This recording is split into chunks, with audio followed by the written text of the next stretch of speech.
Most people believe they know what good and bad mean. They've never questioned it. They don't feel the need to. That's usually where the problem begins. When I started reading this book, I expected philosophy. Abstract ideas, difficult language, maybe some clever arguments. What I didn't expect was how quickly it turned into something personal. Not emotional in an obvious way, more like a quiet disturbance, the kind that doesn't shout but doesn't leave you alone either. The book starts by challenging something almost everyone takes for granted, the idea that morality is universal, that there is a fixed definition of good and evil that applies to all people, in all times, in all situations. We grow up believing this without ever asking who decided it or why. And that question matters more than it seems. Because once you ask where morality comes from, you start noticing something uncomfortable. Moral rules don't just describe behaviour, they shape it. They reward certain traits and punish others. They tell people what kind of person is acceptable to be and what kind isn't. That's when it slowly becomes clear that morality isn't neutral. It doesn't float above human life like an objective truth. It grows inside human life, inside fear, inside power struggles, inside survival, inside resentment, inside the need for order. The book doesn't say people are evil for following moral rules. It says something more unsettling. Most people follow them without ever examining who those rules serve. Think about how often good behaviour is associated with obedience, humility, patience, self-denial, and how often bad behaviour is associated with ambition, dominance, confidence, pride. That pattern isn't accidental. It didn't appear out of nowhere. Values are created by people, and people create values based on their position in life. When someone feels strong, capable, secure, they tend to value strength, independence, self-assertion. When someone feels vulnerable, restricted, powerless, they tend to value safety, restraint, equality, and control. Over time, those preferences harden into moral judgments. What starts as survival becomes virtue. One of the most striking ideas in the book is that guilt is not just an emotion, it's a mechanism, a way of keeping people aligned without force. Once guilt is internalized, no authority is needed. People correct themselves, they punish themselves, they feel ashamed for wanting more, for standing out, for refusing to sacrifice. And the system works quietly. You don't need chains when someone believes they deserve the cage. This is where the book becomes deeply uncomfortable, because it asks you to look at your own values and wonder how many of them came from reflection, and how many came from conditioning, from repetition, from approval, from fear of being seen as wrong. Most people don't realise how much comfort morality provides. It gives structure. It simplifies the world. It tells you who the good people are and who the bad ones are. It gives you certainty in situations that are actually complex and unclear. Certainty feels safe. Truth doesn't. Truth demands responsibility. Comfort offers excuses. That's why moral certainty spreads so easily. Once a belief becomes moralized, questioning it feels dangerous. You're no longer disagreeing. You're offending. You're threatening identity, and identity fights back hard. The book also challenges the way religion has shaped moral thinking, not by mocking belief, but by examining its psychological role. Religion often answers the hardest questions before you're forced to confront them yourself. Why suffer? Why obey? Why accept limits? Why restrain desire? There is always an explanation, and almost always it asks you to wait, to endure, to trust that meaning will arrive later, somewhere else, at some other time. That promise can be comforting, but it can also become a way of postponing life. One of the most unsettling realizations the book triggers is how much people prefer comfort over truth. Not because they're weak or foolish, but because truth destabilizes the structures that make life feel manageable. It removes the safety net. It replaces rules with responsibility. Most people don't actually want that. They want to know they're already good, already right, already on the correct side of things. They want validation, not transformation. And morality, when left unquestioned, gives them exactly that. But once you start noticing this, something changes. You hear moral language differently. You notice how quickly people turn values into weapons. How fast conversations become defensive. how often goodness is used to shut down curiosity rather than encourage it. The book doesn't give you a new moral system to replace the old one, and that's what makes it disturbing.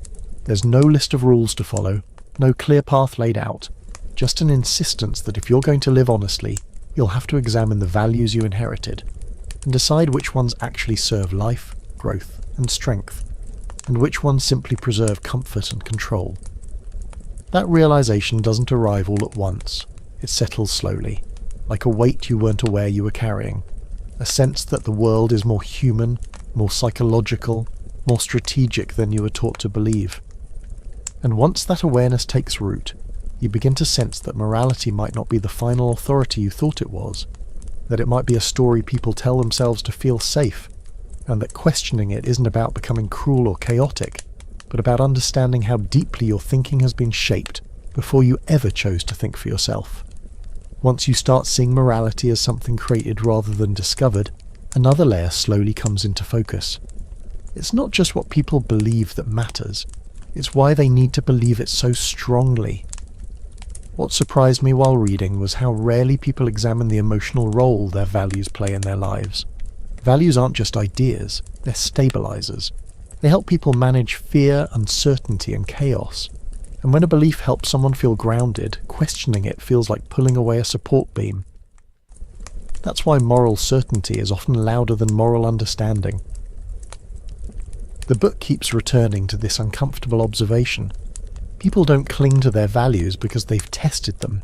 They cling to them because letting go would mean standing alone with unanswered questions, and most people would rather be wrong with others than uncertain by themselves. Once that idea settled in, I started noticing how quickly morality turns social. It doesn't stay internal for long. It looks for agreement, validation, numbers. The moment a belief is shared widely, it gains authority. Not because it's truer, but because it's safer. That's how the herd forms. The herd isn't stupid, it's cautious. It values stability over risk, predictability over exploration, and it rewards behaviours that preserve harmony while discouraging behaviours that introduce tension. Over time, those preferences become moral judgments. What keeps the group comfortable becomes good. What disrupts it becomes bad. This is why standing out feels risky, even when you're not doing anything harmful. Difference alone can feel threatening to a group built on sameness, and morality becomes the language used to justify that discomfort. It's not that you're different, it's that you're wrong. The book doesn't argue that groups are evil. It argues that groups tend to moralize their own survival instincts, and once survival instincts wear the mask of morality, they become very hard to question. I started paying attention to how often words like normal, appropriate, and responsible are used. They sound neutral, but they carry weight. They quietly define the boundaries of acceptable behavior. Stay within them, and you're fine. Step outside and something shifts, in tone, in reaction, in how people look at you. What's powerful about this system is how little force it requires. No one needs to threaten you. No one needs to punish you directly. You adjust yourself. You anticipate disapproval. You soften your opinions. You keep certain thoughts private. You learn the emotional cost of nonconformity without ever being told explicitly. The book makes it clear that this is one of the most effective forms of control. Not external pressure, but internal regulation. When values are deeply internalized, people become predictable, manageable, easy to govern. That's where the discussion of strength and weakness becomes more psychological than physical. Strength in this sense isn't about domination. It's about the capacity to endure uncertainty, to tolerate disapproval, to exist without constant validation.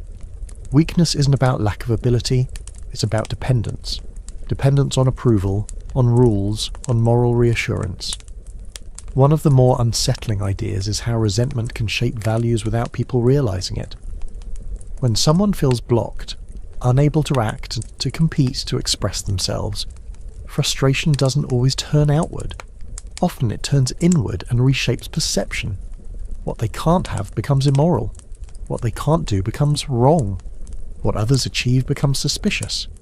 This isn't usually conscious, it's psychological self-protection. If reaching for more feels impossible, it's comforting to believe that wanting more is somehow corrupt. If asserting yourself feels dangerous, It's reassuring to believe that humility is superior. Over time, these emotional adjustments solidify into moral positions, and once they're moral, they feel justified.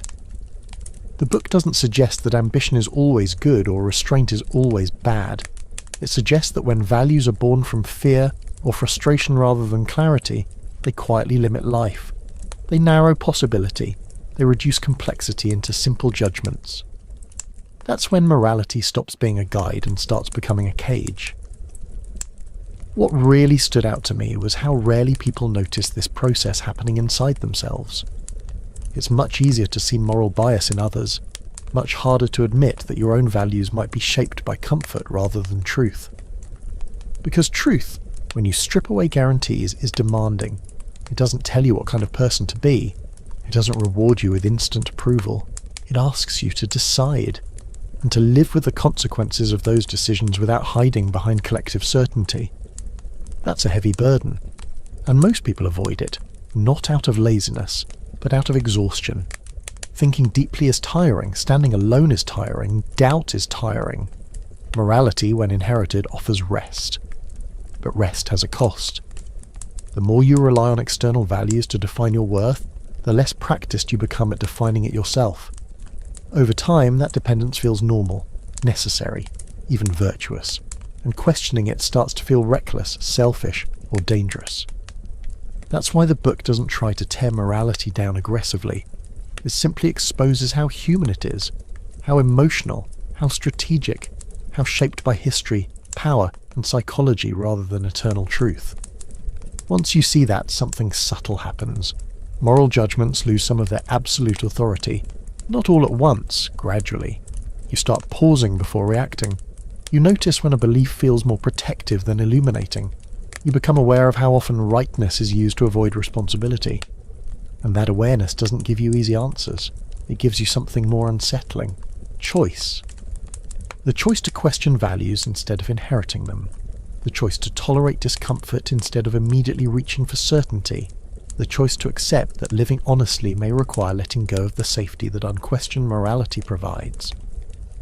And once that door opens, even slightly, it becomes harder to ignore how much of life has been shaped, not by deliberate understanding, but by quiet agreement, by rules absorbed early, reinforced often, and defended fiercely, especially when they begin to feel less like truths and more like habits that have gone unexamined for far too long. As those ideas kept unfolding, the focus slowly shifted from society to something more personal. It wasn't just about how groups create values. It was about what happens inside an individual who starts to question them. Because the moment you stop treating morality as absolute, a strange silence appears. Rules used to tell you what to do. Beliefs used to guide your reactions. Suddenly they don't feel as solid. And in that gap, something uncomfortable shows up. Responsibility. Not the surface level kind, but the deeper one. The responsibility of deciding who you are without leaning on ready-made answers. The book keeps circling around this point without ever stating it directly. Most people don't fear chaos as much as they fear responsibility. Chaos is external. Responsibility is internal. Chaos can be blamed. Responsibility can't. That's why so many people prefer clear rules over open questions. Rules relieve you of choice. They tell you what's allowed, what's forbidden, and who you're supposed to be.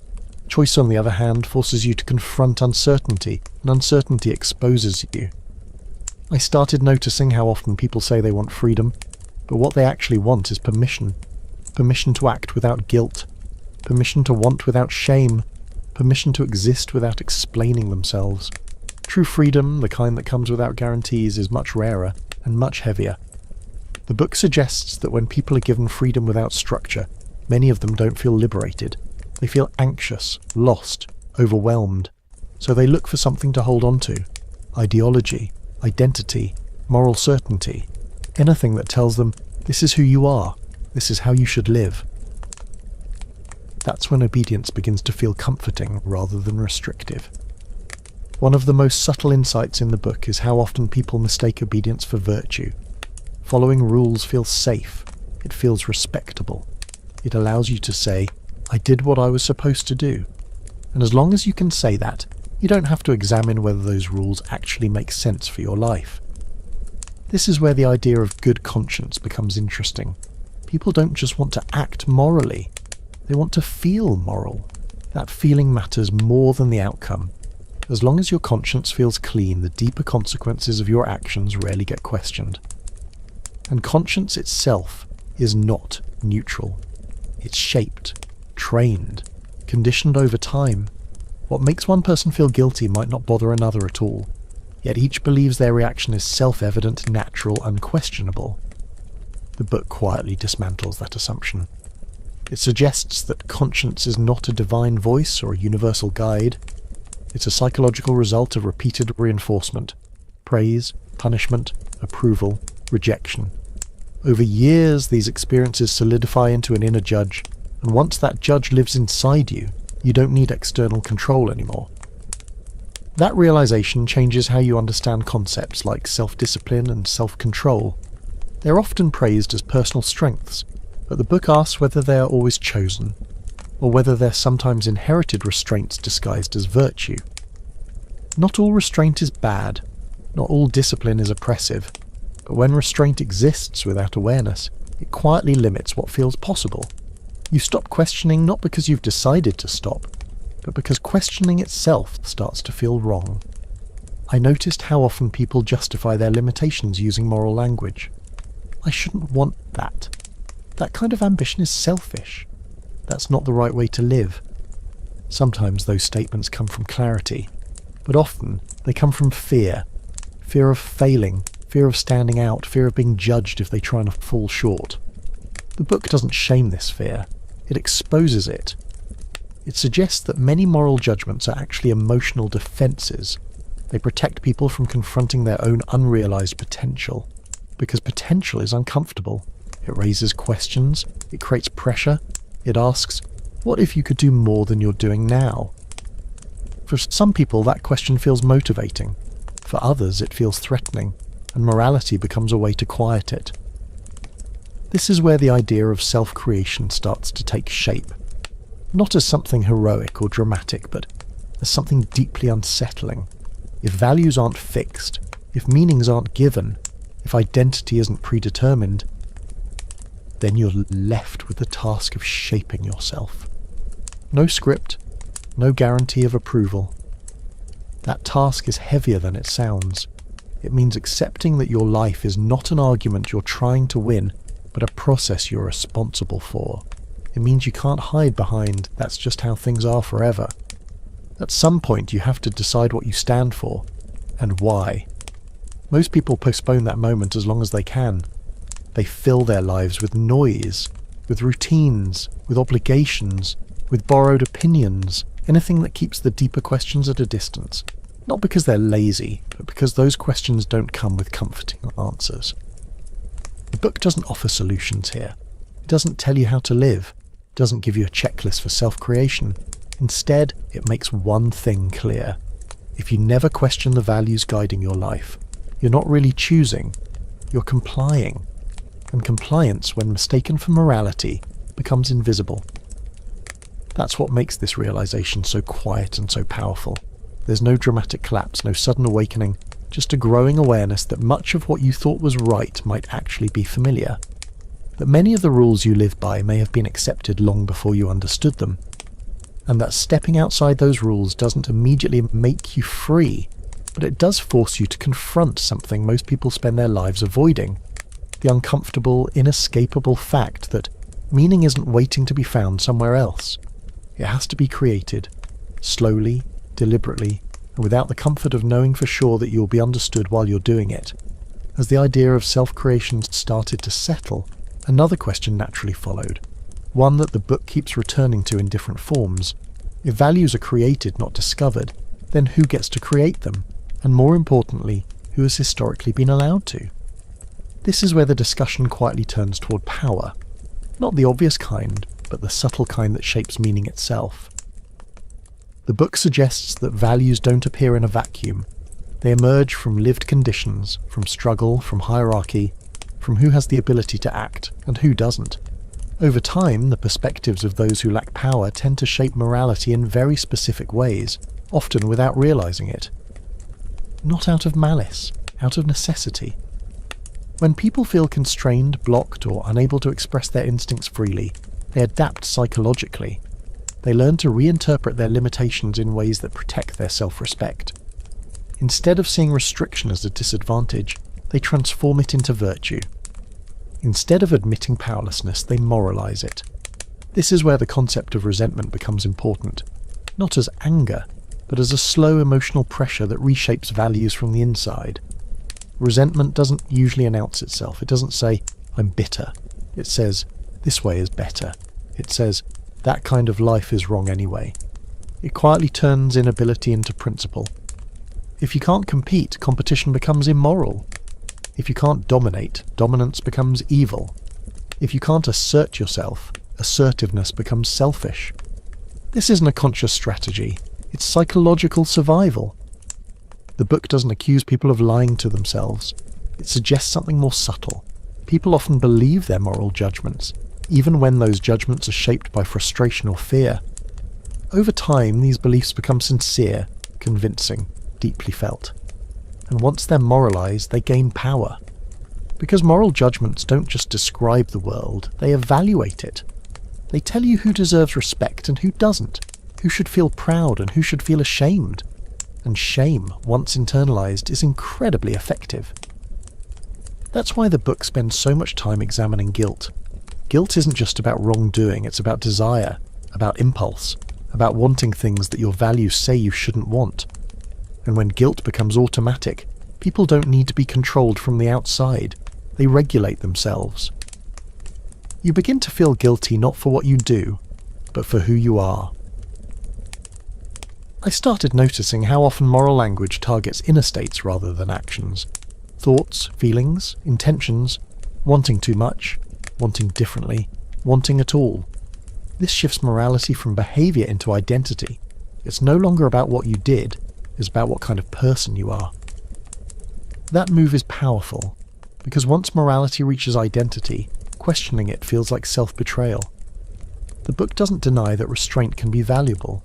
It questions whether restraint has become idealized simply because it's easier to manage, easier to teach, easier to enforce, easier to normalize. A restrained population is predictable, calm, governable, and predictability often masquerades as goodness. This perspective changes how you look at praise, being called humble, modest, well-behaved, reasonable. On the surface, these sound positive, but they often describe someone who doesn't disrupt, who doesn't challenge, who doesn't make others uncomfortable. There's safety in that for everyone else. The book pushes you to ask whether moral systems are designed primarily to help individuals flourish, or to help societies remain stable. And those two goals don't always align. A society values peace, order, continuity. Individuals often need tension, risk, experimentation, growth. When those needs conflict, morality tends to side with stability. That's not a conspiracy, it's a pattern. What makes this uncomfortable is realizing how often moral outrage is less about harm and more about deviation. People are often less disturbed by suffering than by difference. Difference threatens shared assumptions. Shared assumptions hold groups together. So morality becomes a defense mechanism for the group, and a constraint on the individual. The book doesn't ask you to reject community, it asks you to notice when community begins to dictate your inner life, when external approval becomes the measure of internal worth, when being good matters more than being honest with yourself.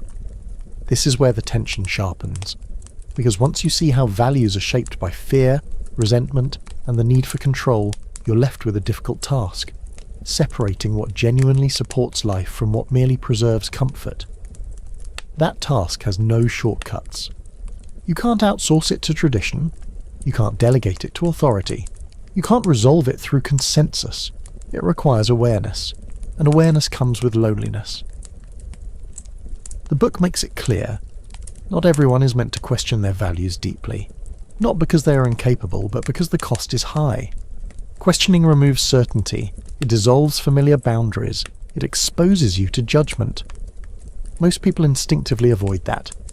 But for those who don't, for those who feel an internal pressure to understand rather than conform, morality starts to look less like a sacred code and more like a human creation, shaped by history, emotion, and power dynamics that rarely get acknowledged. And once that understanding takes root, it doesn't turn you against others. It turns you inward. It forces you to ask whether your own judgments are rooted in clarity or comfort, whether your restraint comes from wisdom or fear, whether your values reflect strength or adaptation. And that question doesn't demand an immediate answer. It lingers, quietly, persistently, waiting to see whether you'll reach for the safety of familiar conclusions, or whether you'll sit with the discomfort long enough to discover which of your beliefs are truly yours, and which ones were absorbed long before you ever had the chance to decide. As the layers kept unfolding, the book slowly moved towards something even more uncomfortable. The idea that what we often call truth is rarely neutral. It's shaped, framed, interpreted through the lens of whoever is speaking and whoever is listening. I began noticing how confidently people talk about truth, as if it exists independently of perspective, as if facts alone guide belief. But the book keeps nudging you toward a quieter realization. Humans don't approach truth innocently. They approach it with needs, with fears, with desires, and those needs quietly influence what they're willing to see. This is where the idea of objectivity starts to feel fragile. The book doesn't claim that truth doesn't exist. It suggests something more subtle, that our access to truth is always filtered by biology, by history, by emotion, by position in the world. What feels obvious to one person can feel threatening to another, not because one is smarter, but because the consequences of accepting that truth are different. That explains why some ideas are praised as realistic, while others are dismissed as dangerous, even when both might be accurate. Truth isn't rejected because it's false. It's rejected because it disrupts something. Identity, hierarchy, comfort, or stability. I started noticing how often people accuse others of being biased, while assuming their own views are neutral. But the book challenges that assumption. It suggests that everyone has a perspective, and pretending otherwise is itself a form of bias. The difference is whether you are aware of it. That awareness matters, because unexamined perspectives don't just shape opinions, they shape values. The book pushes against the idea that reason alone governs human behaviour. Logic plays a role, but it's rarely the driver. People reason after they feel. They justify beliefs they already want to hold, and once those beliefs are wrapped in moral language, they become nearly immune to challenge. This made me rethink debates entirely. How often are people actually trying to understand? And how often are they simply defending a position that protects their sense of self? Once belief becomes identity, truth becomes secondary. The book also explores how language itself becomes a tool of influence. Words aren't just descriptions, they carry emotional weight. They frame experience, they assign meaning. Calling something natural, normal, or traditional gives it legitimacy without argument. Calling something radical, unnatural, or extreme discredits it before it's even examined. This isn't accidental, it's psychological. The more I noticed this, the more I realised how rarely people question the language they inherit. They use it automatically, and language, once internalised, quietly guides perception. It tells you what to admire, what to fear, what to dismiss. The book doesn't ask you to reject language, it asks you to listen to it more carefully, to notice what's being assumed, what's being smuggled in under familiar words, because once you accept the framing, you often accept the conclusion without realising it. This ties back to morality in an important way. Moral language tends to sound absolute. Certain words shut down conversation rather than open it. Once something is labelled wrong, curiosity feels inappropriate, questioning feels suspicious, and complexity disappears. That's when thinking becomes dangerous, not because it leads to chaos, but because it refuses to stop at comfortable answers. The book suggests that many people confuse certainty with strength, but certainty is often a sign of emotional investment, not understanding. Strength, in a deeper sense, shows up as the ability to tolerate ambiguity, to hold conflicting ideas without rushing to resolve them, to admit uncertainty without feeling diminished by it. That kind of strength is rare. Most people want clarity, not complexity. They want conclusions, not questions. and moral systems that offer clear answers are naturally appealing. They reduce cognitive load, they simplify decisions, they tell you how to judge yourself and others quickly. But that speed comes at a cost. When judgments become automatic, understanding slows down, nuance disappears, and people begin reacting rather than thinking. The book treats this as a loss, not of morality, but of depth.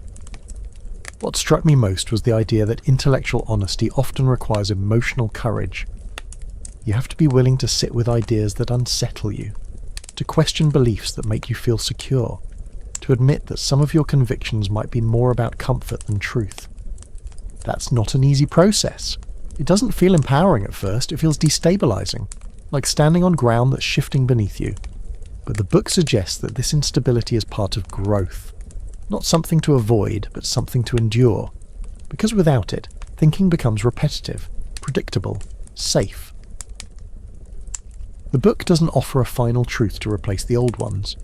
It doesn't promise clarity at the end of questioning, and instead reframes what it means to think honestly. Not as reaching certainty, but as remaining open, attentive, willing to revise.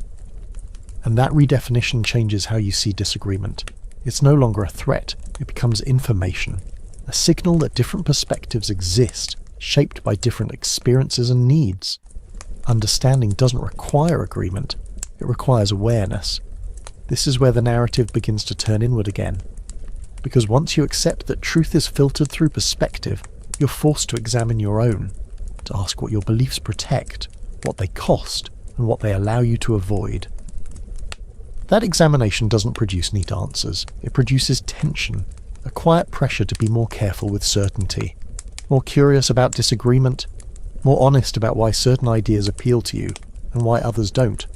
And as that pressure builds, the book subtly prepares you for a deeper shift, away from borrowed truths, away from inherited judgments, towards something more demanding and less comforting. The task of shaping your own understanding without relying on the illusion that your perspective is neutral, your values are universal, or your beliefs are free from the psychological forces that shape every human attempt to make sense of the world. As the book keeps pressing forward, it slowly brings attention to something most people rarely examine: the role of instinct.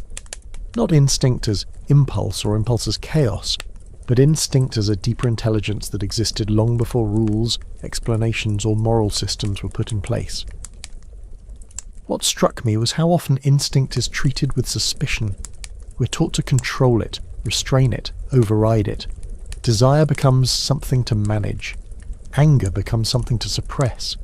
Ambition becomes something to justify. Over time, instincts are framed as dangerous forces that must be disciplined into submission. And yet, the book keeps hinting at an uncomfortable possibility. What if instincts aren't the enemy, but the source? The idea isn't that every impulse should be followed blindly. It's that instincts are expressions of life pushing outward, seeking growth, expansion, experience. When those instincts are consistently denied or shamed, they don't disappear. They turn inward, they distort, they find indirect ways to express themselves. That's when people begin to feel divided against themselves. I started noticing how often people describe inner conflict as a moral struggle, good versus bad, higher self versus lower self. But the book reframes this conflict as something else entirely. Not a battle between virtue and vice, but a tension between life and restraint. When instincts are constantly treated as suspect, people begin to mistrust themselves. They second-guess desire. They hesitate before acting. They look outward for permission to feel what they already feel. Over time, this creates a subtle dependency, not on authority alone, but on moral reassurance. That dependency feels safe, but it comes with a loss of vitality. The book challenges the idea that suppression equals maturity. It asks whether what we call self-control is always a sign of wisdom and does a sinister. Sometimes a sign of fear. Fear of judgment. Fear of losing approval. Fear of discovering what you actually want if you stop censoring yourself. This isn't an argument against discipline. It's an argument against blind discipline. Discipline without understanding becomes rigid, mechanical, detached from life. And when that happens, morality starts serving control rather than growth. I began noticing how often people pride themselves on restraint without ever asking what they're restraining, or why, as if saying no automatically makes them better, as if denying desire is proof of character. But the book keeps pointing toward a different measure, not how much you suppress, but how consciously you live. Instincts, in this view, aren't commands, they're signals. They tell you where energy is flowing, where interest lives, where life is asking to be explored. Ignoring those signals doesn't make them go away, it just makes them harder to read. That's where the idea of life affirmation quietly enters. Not optimism, not positivity, but a willingness to engage fully with experience, including struggle, tension and contradiction, rather than escaping into rules that promise safety at the cost of intensity. The book contrasts this with a worldview that treats life as something to endure rather than express. A mindset that sees suffering as meaningful only if it's justified by some external reward. That perspective makes restraint noble and desire suspicious. It teaches people to tolerate life rather than participate in it. Over time, that tolerance turns into habit. I started noticing how many moral ideals revolve around endurance. Endure hardship, endure frustration, endure limitation. Endurance becomes proof of goodness. But the book asks a sharper question. Endure for what? If endurance leads to growth, clarity or strength, it may serve life. But if endurance becomes an end in itself, a way of avoiding change, it quietly drains vitality. People become proud of how much they can tolerate, not of what they can create. That's when morality stops pointing forward and starts pointing backward, toward preservation, towards sameness, toward maintaining what already exists. The book doesn't glorify instinct as raw impulse. It treats it as a foundation, something that must be understood, shaped, and integrated rather than denied. When instincts are acknowledged, people can choose how to express them. When they're suppressed, they tend to erupt in less conscious, less constructive ways. This reframing changes how you look at concepts like temptation and weakness. What if temptation isn't a moral failing, but a signal of unmet energy? What if weakness isn't desire itself, but the inability to engage with it honestly? That question lingers. The book suggests that many moral systems teach people to fear themselves, to view inner life as something that must be constantly corrected, and once that fear settles in, people stop trusting their own experiences. They rely on external frameworks to tell them what's acceptable to feel. That reliance creates order, but it also creates distance.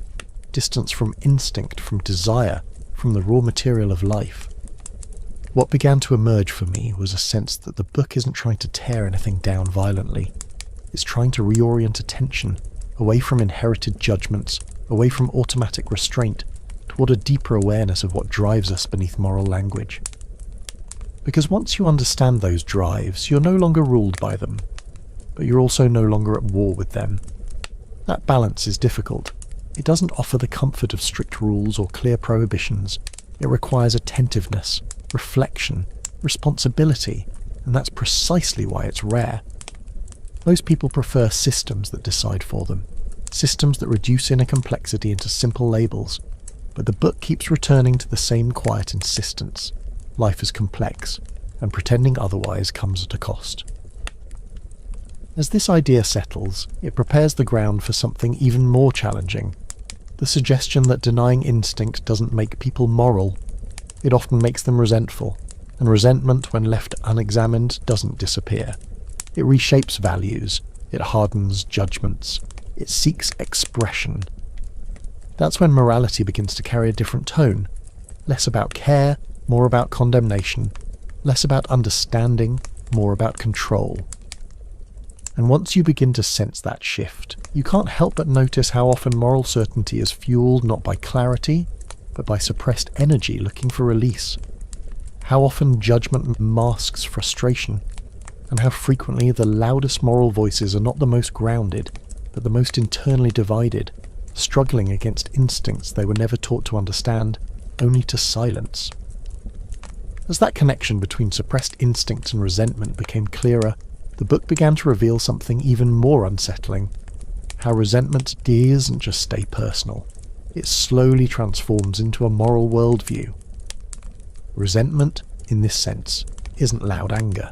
It's quieter, heavier. It builds when people feel unable to act, unable to express themselves fully, unable to move toward what they want. When action feels blocked long enough, energy has to go somewhere. And often, it goes into judgment. Instead of saying, I can't do this, the mind shifts to, this shouldn't be done. Instead of, I don't have this, it becomes, this isn't worth having. Instead of, I feel powerless, it turns into, power itself is corrupt. This shift protects the ego. It keeps self-respect intact, but it also reshapes values. The book suggests that many moral systems are not born from abundance but from constraint, from lives lived under pressure, where direct expression felt dangerous or impossible. In those conditions, morality becomes a way of regaining control, not over the world, but over meaning. If you can't change your position, you change how you interpret it. That's when weakness starts presenting itself as virtue. Endurance becomes moral superiority. Submission becomes goodness. And strength, especially visible, unapologetic strength, starts to feel offensive. Not because it harms anyone directly, but because it reminds people of what they've learned not to want. This idea was difficult to sit with, because it doesn't flatter anyone. It doesn't divide people neatly into villains and victims. It suggests that entire value systems can grow out of emotional adaptation rather than clarity. And once those systems take root, they feel righteous, necessary, even compassionate. That's what makes them so powerful. The book keeps returning to the idea that moral judgments often say more about the judge than about the thing being judged. What offends you reveals what threatens you. What you condemn reveals what you've been forced to renounce. That doesn't mean every judgment is resentful, but it does mean resentment is far more common than people like to admit, especially when restraint has been glorified for generations. I started noticing how often moral outrage carries a sense of relief, as if condemning something releases pressure, as if judgment provides an outlet for energy that can't be expressed elsewhere. In that moment, morality becomes less about protecting others and more about regulating internal tension. The book doesn't describe this to excuse cruelty. It describes it to explain why cruelty often hides behind moral language. Once resentment becomes moralized, it stops looking like bitterness. It starts looking like principle, and principles are hard to argue with. They don't need to explain themselves, they demand agreement. This is where the danger lies. When resentment dresses itself as morality, it gains authority. It can shame, condemn, and restrict, all while believing it's acting for the greater good. And because it feels justified, it rarely reflects on its own motives. That's how moral systems become rigid, defensive, hostile to questioning. The book points out that genuinely life-affirming values don't need to shout. They don't need to police others aggressively. They don't need constant reinforcement. They come from fullness, not lack, from strength, not suppression. By contrast, values born from resentment tend to be reactive. They define themselves by what they oppose. They need enemies. They need violations to point at. Without something to condemn, they lose clarity. This explains why some moral movements seem to thrive on outrage, why peace doesn't satisfy them, why resolution feels empty. Their energy comes from resistance, not creation. That realization shifts how you interpret moral intensity. Loud certainty starts to look less like conviction and more like compensation. The book also challenges the idea that suffering automatically produces wisdom. Suffering can deepen understanding, but only when it's processed honestly. When suffering is endured without reflection, it often produces bitterness instead, and bitterness, when combined with moral authority, becomes dangerous. That's why the book is skeptical of ideals that glorify suffering for its own sake. Not all pain refines, some pain distorts. Some pain hardens people into judges rather than creators. I began noticing how often people take pride in how much they've endured, as if endurance itself were proof of insight. But endurance alone doesn't teach, it only builds pressure. What matters is what that pressure turns into, clarity or resentment. This is where the book subtly shifts the question again. Instead of asking, is this value right or wrong, it asks, where did this value come from? Was it shaped by growth, curiosity and strength, or by fear, frustration and constraint, that question changes everything. Because once you start tracing values back to their emotional origins, they lose their untouchable quality. They become human, conditional, revisable, and that realization doesn't weaken ethics. It makes them more honest. It forces you to examine your own reactions more carefully, to ask whether your judgments come from understanding or from unexpressed tension, whether your ideals expand life or quietly shrink it. The book doesn't tell you to abandon morality. It asks you to outgrow moral innocence, to stop assuming that good intentions guarantee good values, to recognize that even the most noble principles can be shaped by unresolved frustration. That recognition is uncomfortable. It removes the comfort of moral certainty. It replaces it with self-examination. But it also opens the door to something else, the possibility of values that aren't reactive, values that don't exist to restrain, condemn, or equalize, but to express, create, and affirm. And that possibility quietly points toward the next shift in the book, away from values born in reaction to life, and toward values created from engagement with it. Not values that say no by default, but values strong enough to say yes without fear. Values that don't need enemies to define themselves. Values that come from an inner fullness rather than an inner lack. And that question, once it takes shape, begins to draw a line between two fundamentally different ways of living. One rooted in resistance, and the other in creation. As that distinction between resistance and creation became clearer, the book began to shift its attention toward a different kind of human being, not as an ideal to worship, but as a contrast, a way of showing what life looks like when it's driven by creation rather than reaction. What stood out to me was how rarely we talk about creation in this sense, not creativity as art or productivity, but creation as orientation, as a way of relating to life. Most people spend their energy responding, reacting to expectations, correcting themselves, adapting to pressure. Very little energy is left for shaping anything from within. The book suggests that reactive living feels busy, but it's hollow. You're always answering something, never initiating, always adjusting, never defining. And over time, that habit makes people forget they could live differently. Creation, in contrast, begins quietly. It doesn't announce itself. It doesn't wait for permission. It starts with a shift in posture, Kahlil, from asking, what is allowed, to asking, what feels true to my nature? That question is uncomfortable because it has no external answer. There's no authority to consult, no rulebook to reference. And that's precisely why most people avoid it. The book doesn't describe creators as happier or more moral. It describes them as more alive, more internally aligned, less dependent on approval. They don't define themselves by opposition. They don't need to condemn in order to exist. Their values grow out of engagement, not resentment. This difference changes how you see ambition. In reactive systems, ambition is suspicious. It disrupts balance. It introduces inequality. It reminds people of what they haven't pursued, so it gets moralized as greed or arrogance. But from a creative perspective, ambition is simply energy moving forward. It's life expressing interest in expansion. The problem isn't ambition itself. It's ambition without awareness. Just like instinct, ambition can be destructive when unconscious, but when understood, it becomes generative. The book keeps returning to this theme. Suppression doesn't eliminate force, it redirects it. When ambition is suppressed, it often reappears as judgment. When desire is suppressed, it often reappears as control. When strength is suppressed, it often reappears as moral authority. Creation short-circuits the cycle. Instead of denying impulse, it integrates it. Instead of condemning difference, it explores it. Instead of demanding equality of outcome, it respects difference of capacity. That respect isn't cruelty, it's honesty. This is where the book becomes especially unsettling for modern readers. It refuses to flatten human experience into sameness.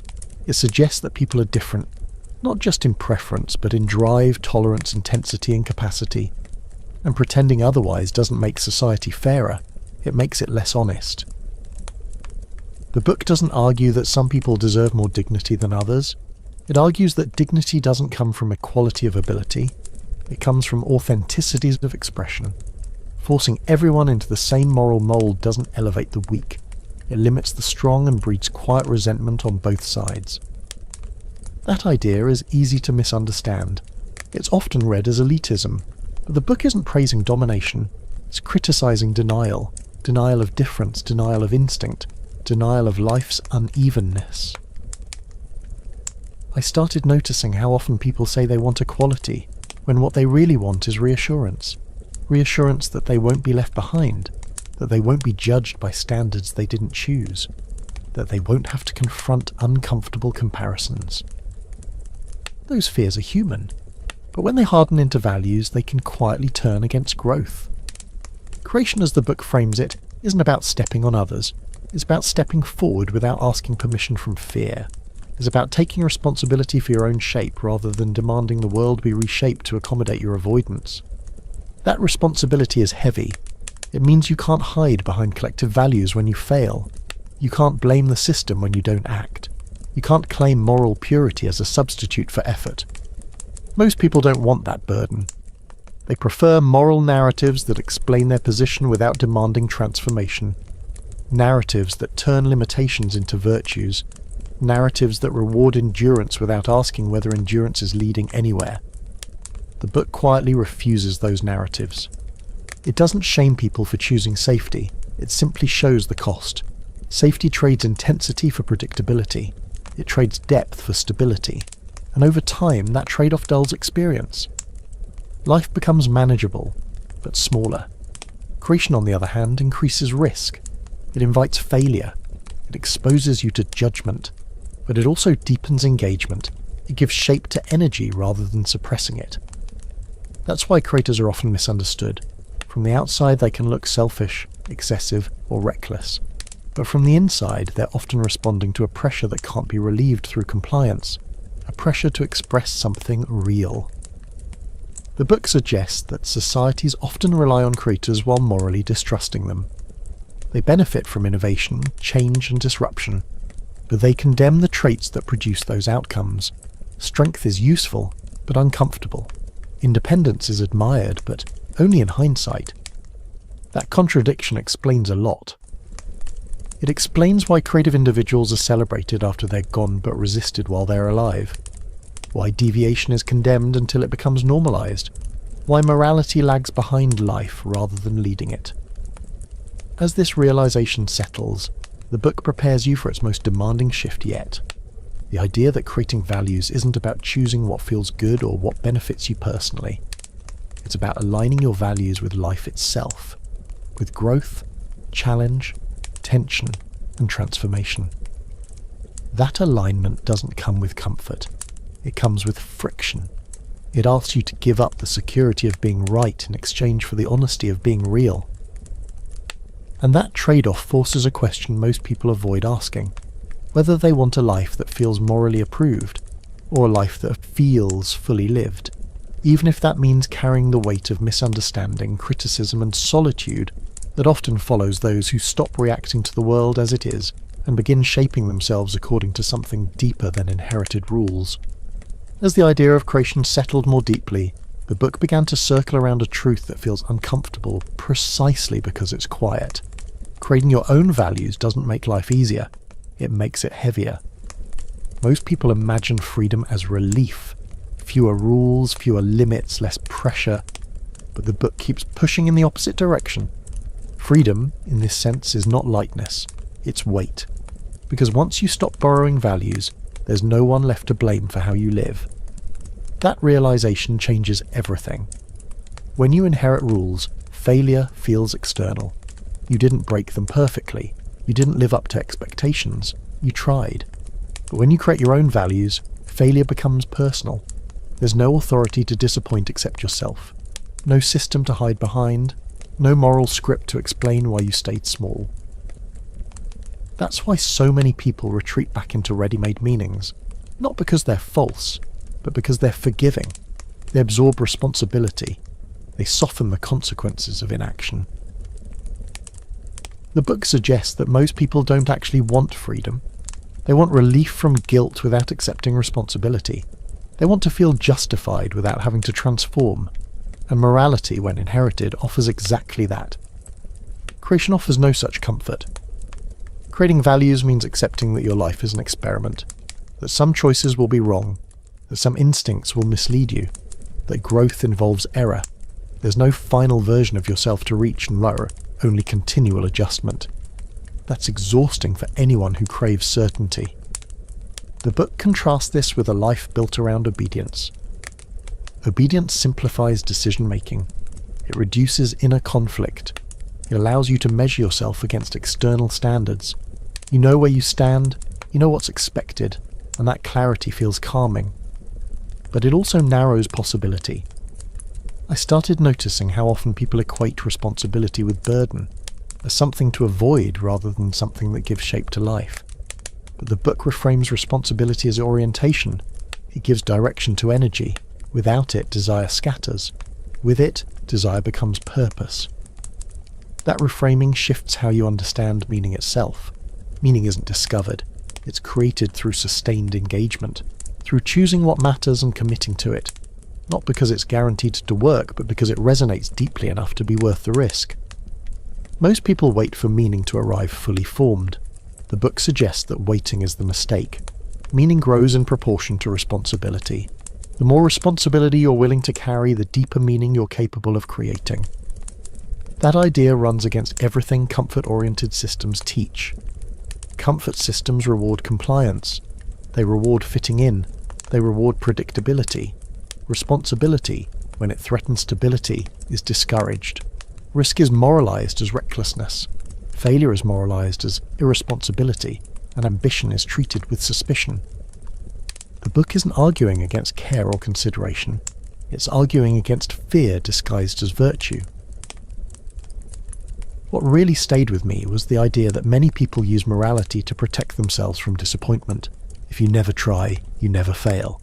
If you never want too much, you never feel loss. If you never reach beyond your assigned role, you never feel exposed. Morality becomes a safety net for the ego. But safety has limits. A life organized around avoiding pain eventually avoids depth as well, and the book keeps returning to this quiet warning. Avoiding pain doesn't eliminate it.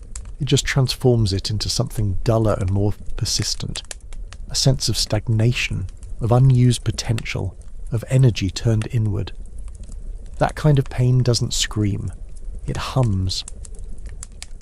The book suggests that many people confuse peace with numbness. They call it balance, stability, contentment. But beneath it is often unexpressed tension, a life lived slightly below capacity. Not because more wasn't possible, but because more felt dangerous. Creation disrupts that numbness. It reintroduces tension, not as chaos, but as movement.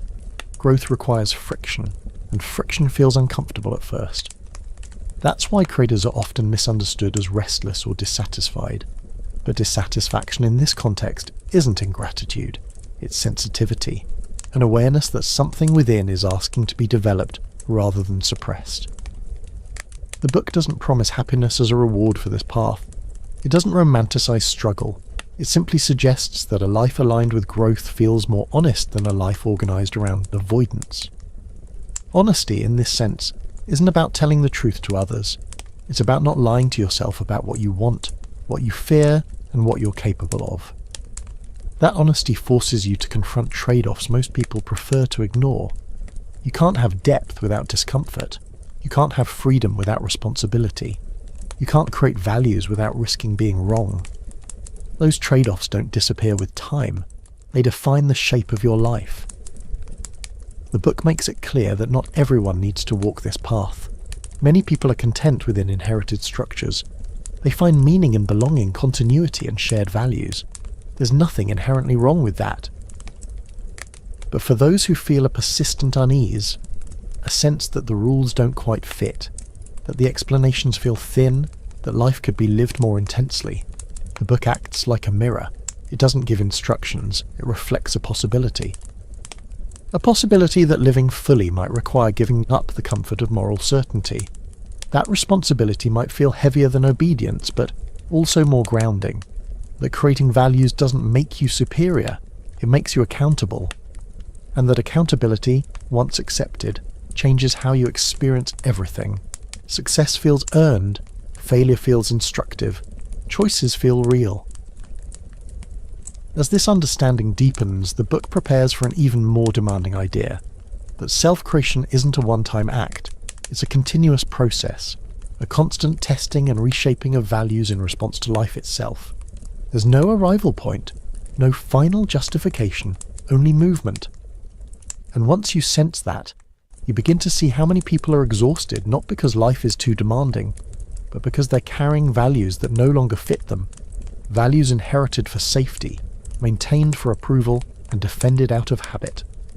And how releasing those values doesn't bring immediate relief, but it does bring something rarer, the chance to live in alignment with forces that feel genuinely alive rather than merely acceptable.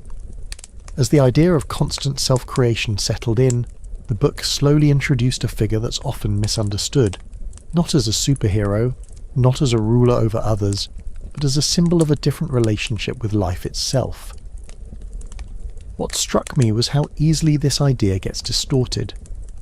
People hear it and imagine dominance, ego, or cruelty, but the book isn't pointing toward control over others, it's pointing toward mastery over oneself, something far rarer and far more difficult. Most people spend their lives being shaped by forces they barely notice. Habits, expectations, fear of judgment, the desire to belong. These forces quietly mould behaviour until reacting becomes second nature. Self-mastery, in contrast, requires awareness. It means noticing what drives you before it drives you. That awareness is uncomfortable because it removes excuses. The book suggests that true strength isn't loud. It doesn't need to prove itself. It doesn't rely on comparison. It shows up as the ability to endure inattention without collapsing into distraction, blame, or moral outrage. This reframing changes how you see power. Power isn't about domination. It's about integration, bringing instinct, reason, and desire into alignment rather than letting them pull in opposite directions. Most people live divided lives, wanting one thing, believing another, doing a third. That division drains energy. Integration restores it. I started noticing how often people confuse control with mastery. Control is rigid. It suppresses. It forces. Mastery is flexible. It understands. It channels. Control says no by default. Mastery asks where the energy wants to go, and how it can be shaped without being denied. That distinction matters, because control breeds rebellion. When instincts are controlled harshly, they push back. They find indirect outlets. They show up as resentment, obsession, or judgment. Mastery, on the other hand, doesn't provoke resistance. It listens first. The book challenges the idea that moral strictness equals inner order. Often, strictness masks fragility. The tighter the rules, the less trust there is in oneself. When people don't trust their own instincts, they cling to systems that promise safety. But safety isn't the same as alignment. Alignment requires risk. It means acting from understanding rather than permission. It means accepting that you might misjudge, fail, or be misunderstood, and continuing anyway. That's why the book emphasizes self-overcoming rather than self-denial. Denial freezes growth. Overcoming transforms it. You don't erase your impulses, you refine them. You don't reject desire, you deepen it. This perspective reshapes how you think about struggle. Struggle isn't something to escape, it's something to work through. Not all struggle is meaningful, but struggle that leads to greater coherence within yourself has value. It builds capacity. Capacity to choose rather than react. Capacity to stand alone without bitterness. Capacity to create without needing approval. The book keeps hinting that most suffering comes not from life's difficulty, but from resistance to it. From fighting instincts rather than understanding them. From clinging to values that no longer fit rather than updating them. When resistance drops, energy frees up. That doesn't mean life becomes easy. It means it becomes clearer. You see where effort matters and where it's wasted. You stop moralizing your own hesitation. You start asking better questions. Instead of, should I want this? You ask, what does this desire reveal? Instead of, is this allowed? You ask, what would it cost to pursue this honestly? Instead of, what will people think? You ask, what happens if I don't act? Those questions don't come with comforting answers, but they lead somewhere real. The book doesn't suggest cutting ties with others or rejecting society. It suggests a different posture toward it, one that doesn't require constant agreement or rebellion. You can participate without dissolving into conformity. You can disagree without resentment. That balance is difficult because it offers no emotional shortcuts. You don't get the satisfaction of feeling morally superior. You don't get the relief of blaming the system. You carry your choices yourself. But carrying them gives them weight. I began to see how many people live lightly, not because they're free, but because they've offloaded responsibility. They let tradition decide. They let consensus decide. They let outrage decide. And in doing so, they give up something subtle but essential: authorship. Authorship over your life changes how you experience time. Days stop feeling interchangeable. Choices stop feeling abstract. You're no longer waiting for permission to become something. You're working with what's already there. The book frames this as a long process, not a transformation moment. There's no finish line, no stable identity to reach. Self-overcoming doesn't end. As soon as you grow, new limits appear. New tensions arise, new questions demand attention. That ongoing tension isn't a flaw, it's a sign of life. What the book ultimately pushes against is the idea of final answers, final morals, final identities.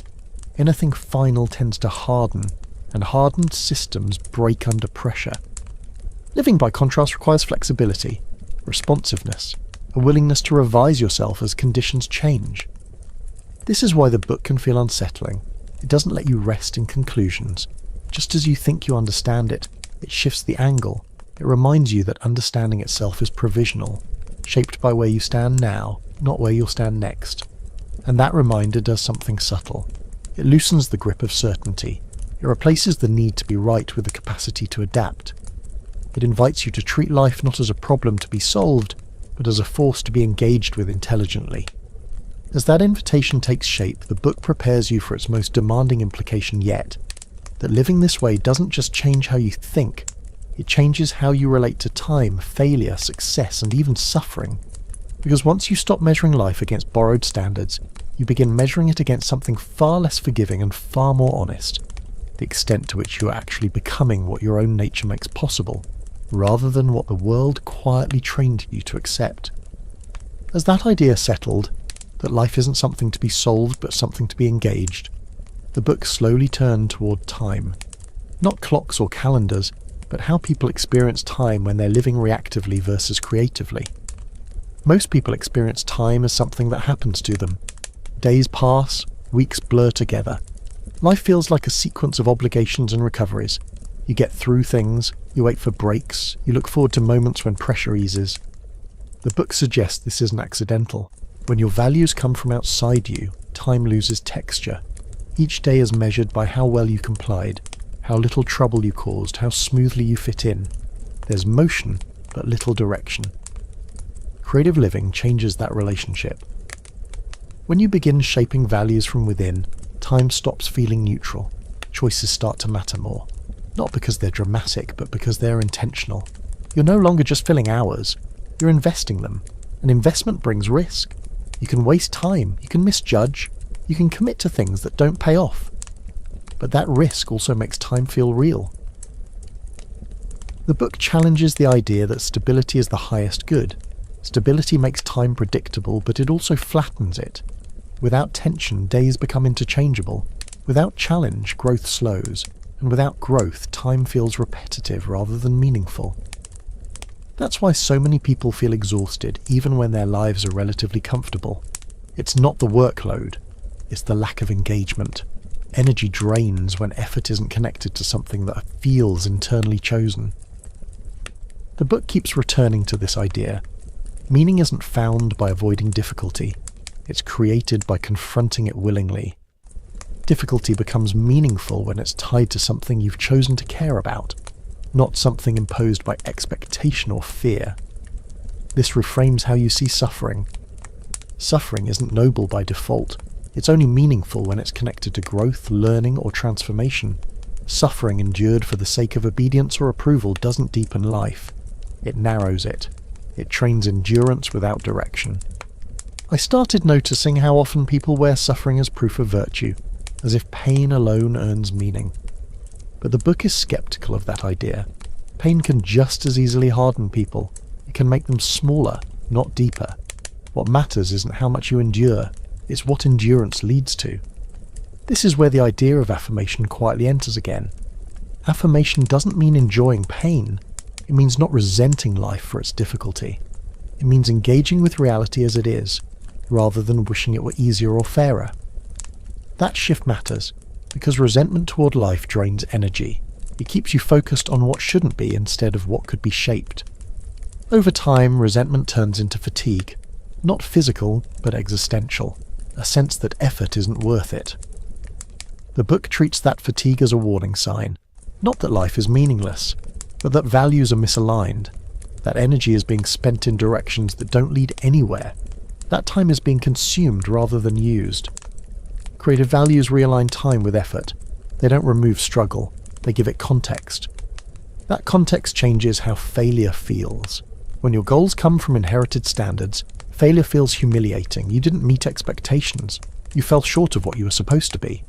Shame creeps in. But when goals are self-created, failure feels different. It's still painful, but it's informative. It tells you where your understanding was incomplete, where your judgment needs refinement. Failure becomes feedback rather than condemnation. That shift doesn't make failure pleasant. It makes it useful. The book doesn't romanticize struggle. It insists on honesty.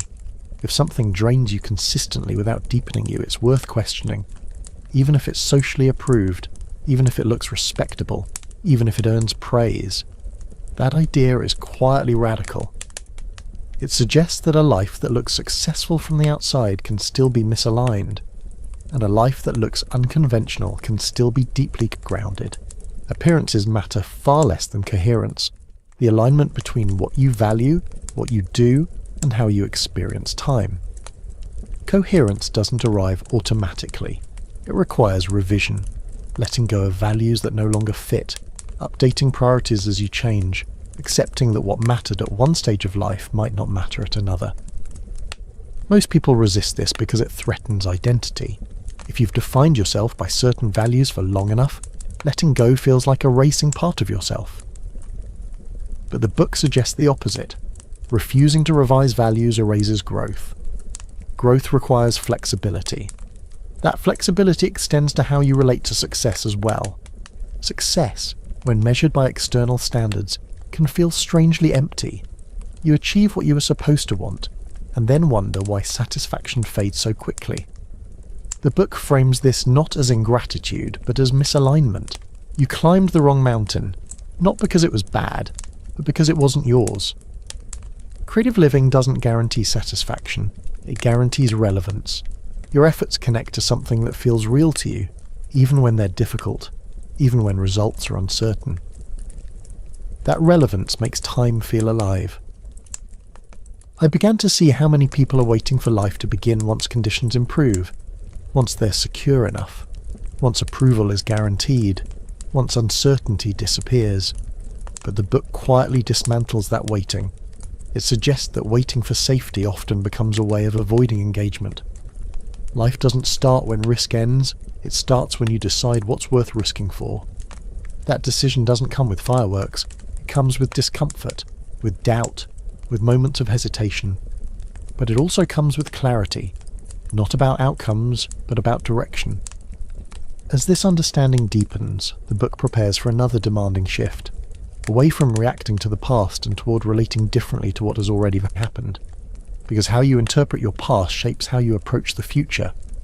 And the book suggests that many people remain trapped not by events themselves, but by the meanings they attach to them. Meanings shaped by guilt, regret, and resentment that quietly drain the present of its energy, unless they're re-examined and reworked into something that no longer holds life hostage to what cannot be changed. As the focus turned toward the past, the book approached it in a way that felt both unsettling and strangely liberating, not as something to escape, forget, or endlessly analyze, but as something to confront differently. Most people carry their past like a weight. Regret sits quietly in the background. Guilt resurfaces at unexpected moments. Certain memories feel unfinished, unresolved, heavy, and without realizing it, people organize their present lives around avoiding those feelings. The book suggests that this avoidance shapes more of our behavior than we'd like to admit. When people are ashamed of their past choices, they often compensate by clinging to moral certainty in the present. Clear rules feel reassuring. Fixed values feel safe. They promise that mistakes won't happen again, as long as you stay within the lines. But that safety comes at a cost.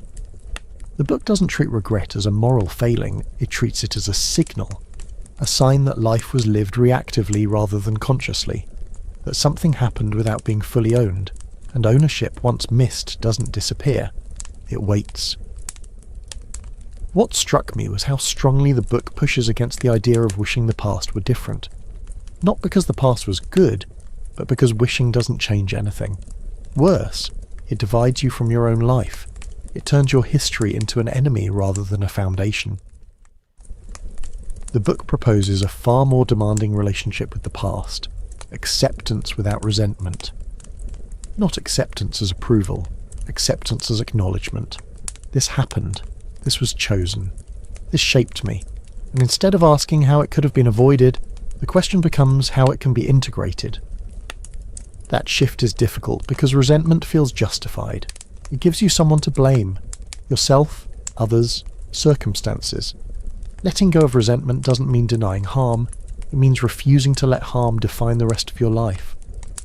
The book suggests that many people stay trapped not because their past was unbearable, but because they keep replaying it through the same moral lens, a lens shaped by guilt, shame, and if-only thinking. That lens freezes time. It locks energy into memory instead of directing it forward.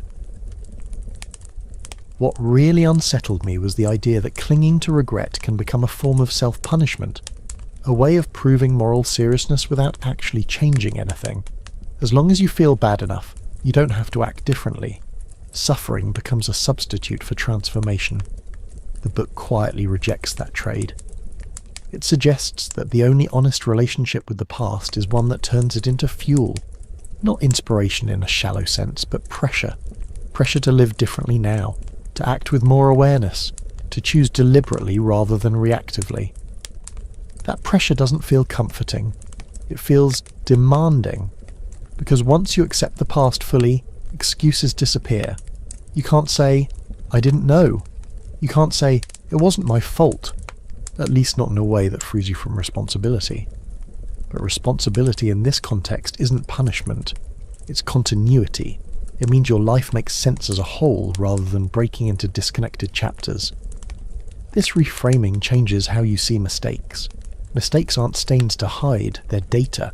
They show you where values were unclear, where instincts were ignored, where fear overruled understanding. If you're willing to look honestly, they teach faster than success ever could. The book doesn't encourage nostalgia either. Idealizing the past can be just as paralyzing as regretting it. Nostalgia turns memory into a refuge. It makes the present feel inadequate by comparison. Once again, life is postponed. The book's stance is firm but quiet. The past has no authority over you unless you give it one. That doesn't mean forgetting. It means refusing to let memory dictate identity. You are not who you were, but you are shaped by who you were. Denying that shape weakens you. Accepting it gives you leverage. I began to notice how many people define themselves by a single chapter of their lives. One failure, one success, one turning point. But life isn't a verdict, it's a process. And processes don't end until you stop participating. This perspective changes how you relate to guilt in a deep way. Guilt can be useful when it leads to correction. But when it lingers beyond that, it becomes corrosive. It drains energy that could be used for growth. It keeps attention fixed backward instead of forward. The book suggests that living well requires a kind of loyalty to your life as a whole, including its darker parts. Loyalty doesn't mean justification. It means refusal to disown yourself. That refusal is powerful because once you stop fighting your own history, you free up attention. Energy returns. You're no longer split between who you were and who you want to be. That integration prepares the ground for one of the book's most demanding ideas. a thought experiment so intense that many people instinctively reject it the moment they encounter it, not because it's irrational, but because it strips away every remaining excuse. The idea asks you to imagine your life repeating exactly as it is, every choice, every pain, every mistake, again and again, not as punishment, as a question.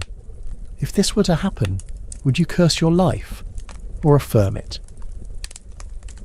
That question isn't meant to be answered quickly. It's meant to expose something, to reveal whether your values lead to a life you can stand behind, not selectively, not conditionally, but as a whole. And once that question enters your thinking, it doesn't leave easily. It lingers beneath daily decisions. It watches how you choose. It listens to how you justify. It quietly asks whether you're building a life you could accept without resentment, or one that depends on the hope that someday, somehow, it will finally feel different. That question, whether you could accept your life exactly as it is, doesn't sound too dramatic at first, but the more time you sit with it, the heavier it becomes, because it doesn't ask about your intentions, or your excuses, or your hopes for the future. It asks about what you're actually living. The book treats this idea not as a theory, but as a mirror. If every moment of your life were to return, unchanged, would you resist it, or affirm it? Not once, not symbolically, but fully. What makes this so uncomfortable is that it removes escape routes. You can't lean on, it will get better later. You can't hide behind redemption arcs or future transformations. You're forced to look at the structure of your life as it is now, how you spend your time, how you make choices, how you respond to difficulty. And most people don't like what they see. The instinctive reaction is rejection. No one wants pain repeated. No one wants mistakes replayed. But the book isn't asking whether you enjoy every moment. It's asking whether your way of living is aligned enough that you could accept it without resentment. That distinction matters. Life includes difficulty. That's unavoidable. What the book questions is whether your difficulty is connected to something meaningful, or whether it's the result of avoidance, indecision, or borrowed values that don't fit you. If suffering is the cost of pursuing something you've chosen, it carries a different weight than suffering endured out of fear or habit. One deepens you, the other drains you. This idea reframes responsibility in a radical way. You're not responsible for controlling outcomes. You're responsible for choosing directions, and those directions shape whether life feels like something happening to you, or something you're participating in. The book doesn't suggest that you should judge yourself harshly using this question. It's not a test you pass or fail. It's a diagnostic tool. It shows you where your life is aligned and where it isn't. If the idea of repetition feels unbearable, it doesn't mean your life is worthless. It means something in the way you're living is unresolved. Something wants to change. Something is being postponed. That postponement shows up everywhere. In one day thinking, in waiting for permission, in hoping circumstances will improve before you act. The book quietly dismantles this waiting. It suggests that waiting for the right conditions is often just fear wearing a reasonable mask. Conditions are never perfect. They never stop changing. If you delay living until certainty arrives, you delay indefinitely. This is where the book's message becomes less philosophical and more practical. It's not asking you to think differently in theory. It's asking you to notice how your values show up in daily choices, in small, unremarkable moments that quietly accumulate into a life. How often do you choose comfort over clarity? How often do you avoid action to preserve approval? How often do you stay silent to maintain harmony, even when something inside you resists? These aren't moral questions, they're diagnostic ones. The book suggests that many people experience anxiety, not because life is too unpredictable, but because their actions don't reflect their deeper instincts. There's a gap between what they feel drawn toward and what they allow themselves to pursue. That gap creates tension, and when tension goes unaddressed, it turns into restlessness, resentment, or fatigue. Closing that gap doesn't require dramatic change. It requires honesty. Honesty about what you're avoiding. Honesty about what you're choosing by default. Honesty about the values you're living by, not the ones you claim to hold. The book's deeper challenge is this. If you had to live your life again, Exactly as it is, would you want to change your circumstances? Or your way of choosing within them? That question strips away fantasies. You can't escape into another life. You can't rewrite the past. You can only adjust how you engage with what's in front of you. This doesn't mean forcing positivity or pretending everything is fine. It means aligning your actions with your understanding, even when it's uncomfortable, especially when it's uncomfortable.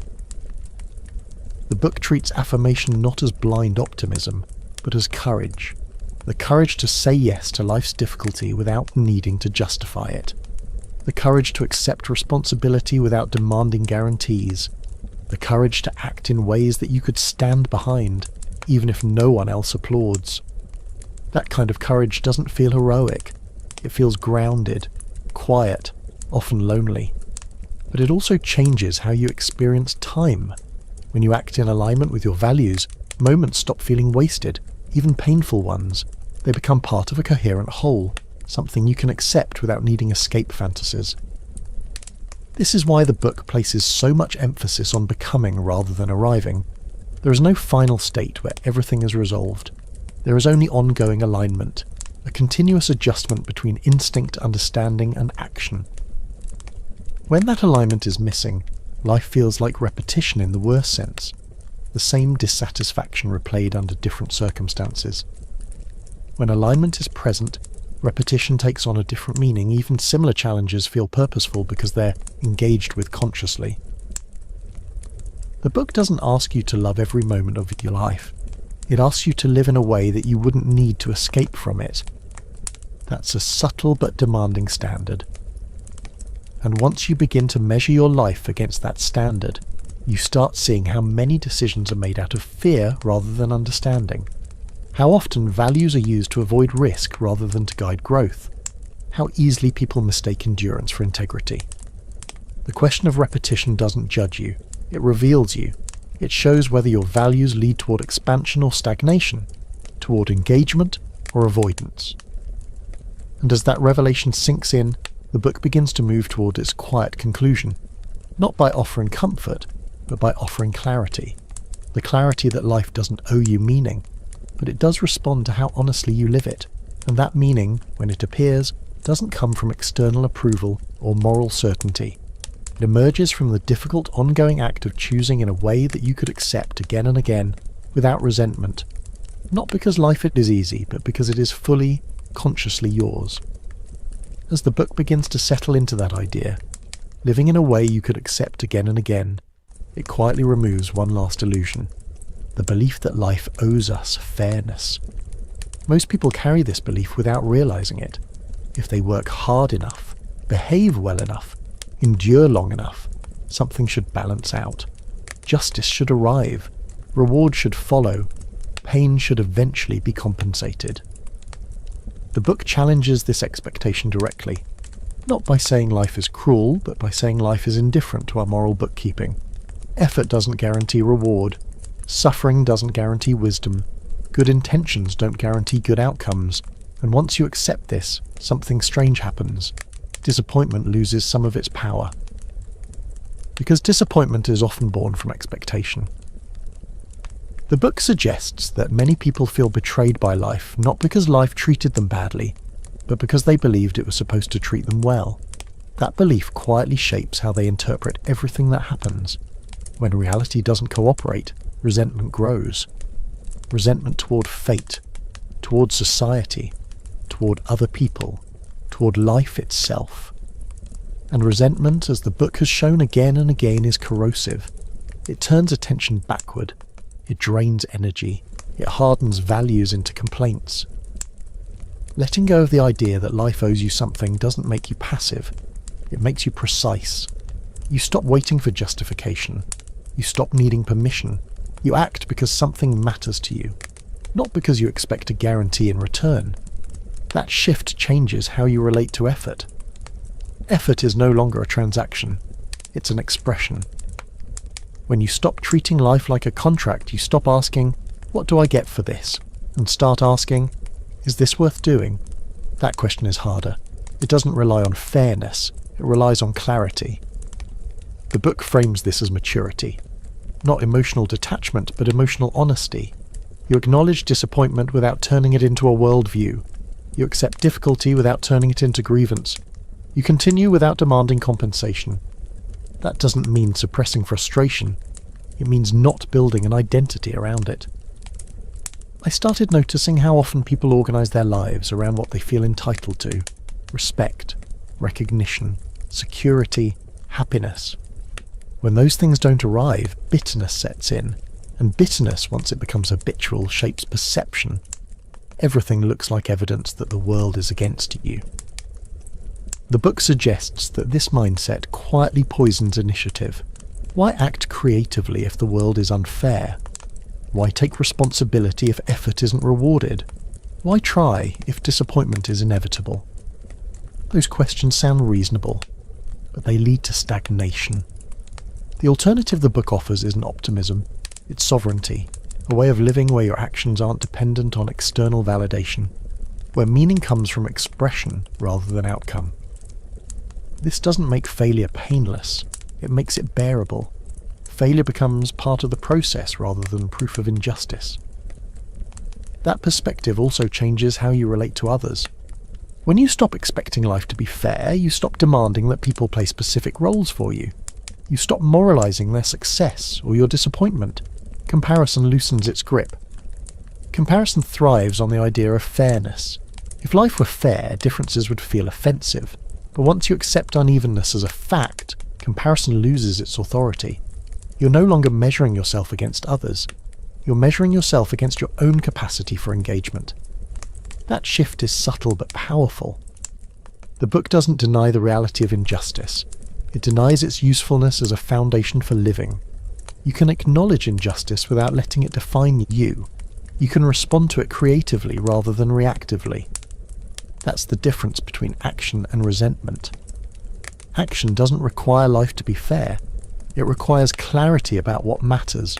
Resentment requires belief in fairness, because without it there's no one to blame. As this understanding deepens, the book quietly redefines strength one last time. Strength isn't endurance alone. It isn't dominance. It isn't moral certainty. Strength is the capacity to continue without illusion. Without the illusion that suffering earns reward. Without the illusion that goodness guarantees safety. Without the illusion that meaning will be handed to you. Continuing without illusion doesn't make life bleak. It makes it real. And reality, once accepted, becomes workable. You stop fighting the world you're in and start shaping your place within it. You stop asking why things shouldn't be this way and start asking what you can do with how they are. That question doesn't have dramatic answers. It leads to small, consistent choices. Choices guided by understanding rather than expectation, by alignment rather than approval. The book never promises peace, it promises coherence. A life where your actions make sense to you, even when they're difficult, even when they don't pay off immediately, even when they go unnoticed. That coherence becomes its own reward. Because once you stop needing life to justify itself to you, you stop needing to justify yourself to life. You act, you adjust, you continue. And in that continuing, something settles. Not happiness, not certainty, but a steadiness. A sense that even when things are hard, you're not divided against yourself. That your values aren't borrowed. That your effort isn't wasted on maintaining illusions. The book's final movement isn't about reaching a conclusion. It's about arriving at a posture. A way of standing in the world without demanding that it bend to your expectations. A posture that accepts difficulty without bitterness. Difference without resentment, uncertainty without paralysis. And once you stand that way, the question of meaning stops feeling abstract. Meaning becomes something you practice, something you build through how honestly you live, how consciously you choose, and how willing you are to carry responsibility without asking life to promise anything in return. As the idea of living without illusion settled in, the book quietly turns its attention to something people rarely question. Why comfort feels so persuasive, even when it slowly drains life of intensity. Comfort isn't just physical ease, it's psychological. It's the feeling that nothing is demanded of you beyond what you already are, and that feeling is deeply seductive. It promises rest from effort, rest from doubt, rest from responsibility. The book doesn't treat comfort as evil. It treats it as dangerous when it becomes a value rather than a phase. When comfort becomes the goal, people stop asking what they're capable of. They stop stretching. They stop risking misunderstanding. Life becomes about maintaining equilibrium, not about becoming anything new. And over time, that equilibrium starts to feel like stagnation. What struck me was how often comfort disguises itself as wisdom. People say they've outgrown ambition, matured past struggle, accepted their limits. Sometimes that's true, but often it's fatigue pretending to be insight. The book keeps returning to this pattern. When energy drops, values change to justify the drop. Instead of admitting exhaustion, people reinterpret withdrawal as virtue. Instead of acknowledging fear, they call it realism. This is how decline becomes respectable. Not dramatic decline, subtle decline, a narrowing of desire, a shrinking of curiosity, a quiet agreement to want less because wanting more feels risky. The book isn't attacking peace, it's questioning peace without vitality. Because peace that comes from fulfillment feels different from peace that comes from resignation. One is alive, the other is quiet in a way that borders on numbness. I started noticing how often people confuse being content with being finished. As if reaching a certain age, position or level of security means growth should stop. As if stability were a signal to coast rather than a platform to build from. The book refuses that logic. It suggests that life doesn't reward those who settle. It simply moves past them. Not cruelly, indifferently. Energy flows where it's engaged. When engagement stops, energy moves elsewhere. This reframes the idea of decline. Decline isn't something that happens to you. It's something you drift into when you stop responding to life's demands for adaptation. Adaptation doesn't mean constant upheaval. It means responsiveness. Staying awake to change, in yourself and in the world. Updating values when circumstances shift. Letting go of identities that no longer fit. Most people resist this because identity feels safe. This is who I am feels grounding. But the book suggests that rigid identity is one of the most effective ways to avoid growth. Once you define yourself too tightly, change feels like betrayal. And morality often steps in to protect that identity. I'm not that kind of person. I don't believe in that. That's not how people like me live. These statements sound principled, but they often function as boundaries against transformation. They close doors before curiosity has a chance to speak. The book doesn't argue that you should abandon identity entirely. It argues that identity should be flexible, shaped by ongoing engagement rather than fixed by past choices. When identity hardens, life thins. This connects back to comfort in a subtle way. Comfort loves predictability. It prefers known routines over uncertain possibilities. And morality, when it's used to defend comfort, becomes conservative in the deepest sense. Not politically, but existentially. It resists change because change threatens ease. The book suggests that much of what people call wisdom is actually avoidance refined over time, a sophisticated way of saying no without admitting fear, a calm explanation for why growth is no longer necessary. True wisdom, in contrast, stays curious. It doesn't rush to closure. It remains open to being wrong. It accepts that understanding is provisional, that what makes sense now may need revision later. That openness requires energy, and energy requires engagement. This is why the book repeatedly returns to the idea of vitality, not as enthusiasm or optimism, but as responsiveness, being affected by life, letting it move you, allowing challenge to register instead of being filtered out by habit. I began to see how many people protect themselves from life by dulling their sensitivity. They call it balance. They call it maturity. But underneath there's often a quiet withdrawal, a decision to feel less in order to stay safe. The book doesn't shame this, it names it. And naming it creates a choice. You can choose comfort and stability, and accept the gradual narrowing that comes with it. Or you can choose engagement, and accept the friction, uncertainty, and vulnerability that follow. Neither choice is morally superior, but they lead to very different lives. The book's concern isn't with judging those choices, it's with honesty. with seeing which values are truly yours and which ones were adopted to justify retreat. Because once retreat is moralized, it becomes invisible. People stop noticing that they've stepped back from life. They believe they've arrived somewhere instead. That's why the book keeps unsettling rather than reassuring. It doesn't let you settle comfortably into conclusions. Just as you think you've understood it, it asks another question. It nudges another assumption. It keeps life in motion. And that motion is the point. Life, as the book presents it, isn't about reaching a state of rest. It's about maintaining responsiveness, staying awake, remaining capable of change. Comfort dulls that capacity. Engagement sharpens it. As this understanding deepens, the book prepares one final turn, away from critique and towards stance. Not a doctrine, not a prescription, but a way of holding yourself in the world that doesn't depend on comfort, fairness, or certainty.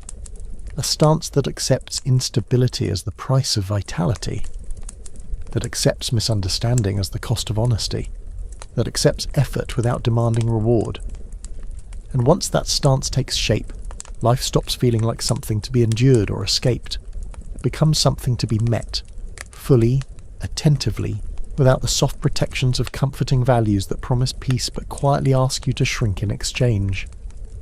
At that point, the book falls quiet. Not because there's nothing left to say, but because what remains can't be explained further. It has to be lived. As the book moves toward its final stretch, it stops dismantling ideas and starts revealing something quieter. The cost of asterisk, not asterisk, living this way. Not in dramatic terms, not as tragedy, but as something far more common. A slow thinning of life. Most people don't fail loudly. They don't collapse or fall apart. They adapt, they adjust, they settle, and from the outside their lives look fine, stable, reasonable, respectable. But internally, something narrows. Curiosity fades first, then risk, then intensity. Over time, even desire begins to feel inconvenient. People stop asking what excites them and start asking what's appropriate, what's expected, what won't cause trouble. The book treats this not as moral failure, but as drift.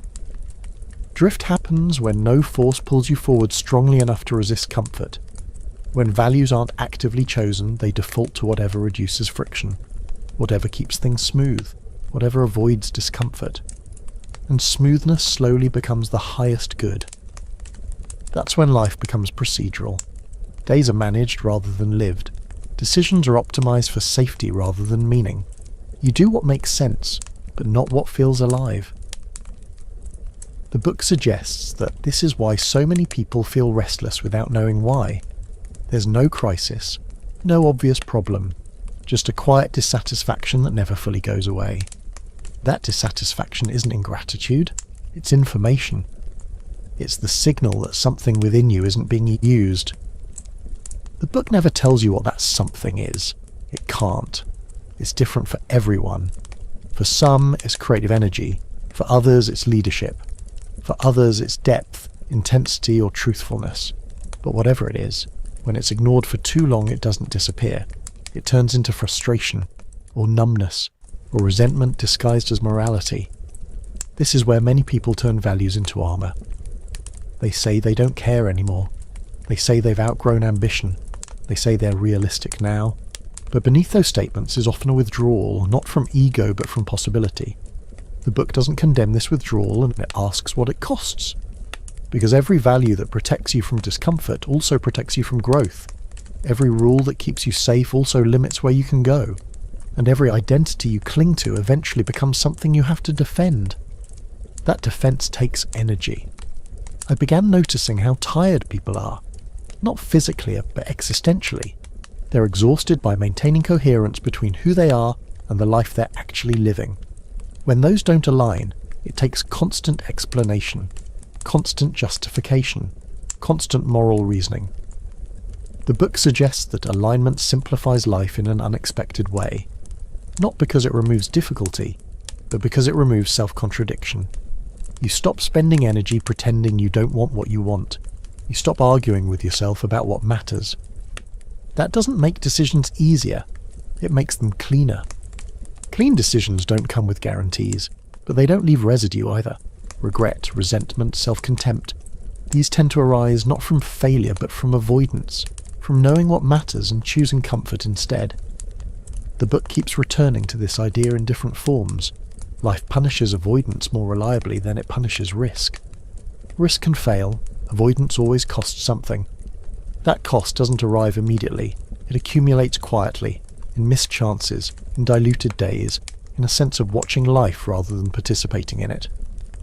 The book isn't trying to frighten you into action, it's trying to clarify the stakes, to show that the question isn't whether life will be difficult. It will be. The question is whether that difficulty will feel chosen or imposed. Chosen. Difficulty strengthens. Imposed difficulty drains. That distinction runs through everything the book has explored. Morality, instinct, resentment, creation, responsibility, time, and comfort. They all circle the same point from different angles. When values are chosen consciously, difficulty becomes meaningful. When values are inherited passively, difficulty feels unfair. The book doesn't promise that choosing consciously will make you happier. It promises something subtler and more durable, coherence. A life where your actions make sense to you, even when they don't to others. That coherence is rare, and it's fragile. It requires ongoing attention. You don't achieve it once and keep it forever. You maintain it by noticing when you start slipping back into borrowed values, inherited fears and comfortable explanations. That noticing never ends. Which is why the book doesn't end with a conclusion or a solution. It ends with a stance, a way of meeting life without illusions, without the expectation of fairness, without the need for moral reassurance, without the hope that meaning will arrive fully formed someday. Meaning, as the book makes clear, is something you asterisk to asterisk, not something you receive. You do it by choosing values that expand rather than shrink you, by engaging rather than retreating, by carrying responsibility without turning it into resentment, by allowing life to be difficult without demanding that it justify itself. That way of living won't make you popular, it won't make you safe, it won't make you certain, but it will make your life yours. And that, more than comfort, more than approval, more than moral certainty, is what the book ultimately points toward. Not as an instruction, not as an ideal, but as a possibility that remains open as long as you're willing to notice when you're shrinking, and willing to choose again and again not the easiest values, but the ones that let you meet life without looking away. As the book reaches its quiet end, it doesn't offer relief. It offers something more demanding. Clarity without comfort. There's no final moral to take home, no rule to summarize everything neatly. Instead, there's a recognition that life, when lived honestly, refuses to be simplified, and any system that promises ease, certainty, or permanent peace is asking you to trade depth for reassurance.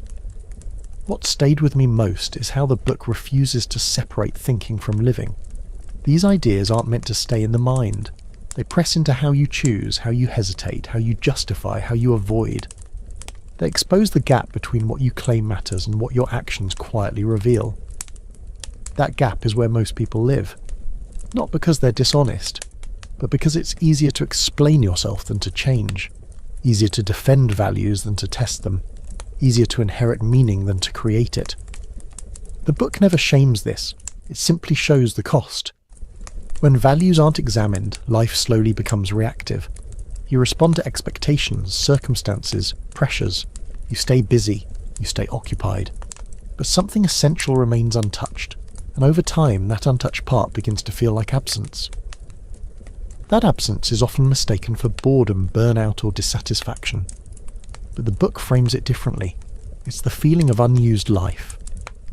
Unused doesn't mean wasted in a dramatic sense.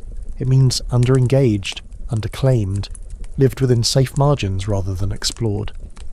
What makes this difficult is that nothing forces you to change. You can live an entire life within those margins and never be punished for it. Society often rewards it. Stability is praised, predictability is trusted, safety is admired. But the book suggests that reward isn't the same as fulfillment.